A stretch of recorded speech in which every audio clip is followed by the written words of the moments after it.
Ask doctor John Watson type చేసి మీ question అడగండి, తప్పకుండా రిప్లై చేస్తాను. N Harikrishna, sir after hair transplantation can we use hair colour or henna?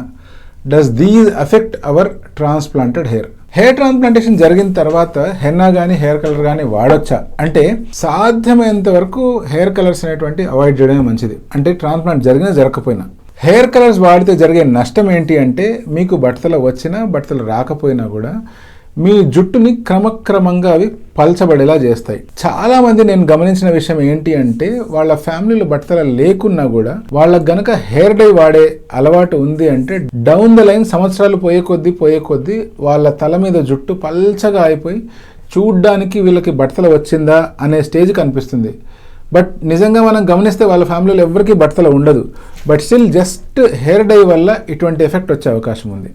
ఇప్పుడు మనం వాడే హెన్నా అయినా కానీ హెయిర్ డై అయినా కానీ యూజువల్గా ఇవి కమర్షియల్లీ ప్రిపేర్డ్ ఐటమ్స్ కాబట్టి దీంట్లో ఉండే కెమికల్స్ మన హెయిర్ని డెఫినెట్గా డ్యామేజ్ చేసే అవకాశం ఉంటుంది. ఇప్పుడు తప్పని పరిస్థితుల్లో హెయిర్ డై అప్లై చేయవలసిన అవసరం వస్తే గనక హెయిర్ ట్రాన్స్ప్లాంటేషన్ జరిగిన తర్వాత ఎన్ని రోజులకి అప్లై చేయొచ్చు అంటే, అట్లీస్ట్ ఒక 5 to 6 months దాటిన తర్వాత అప్లై చేస్తే మంచిది.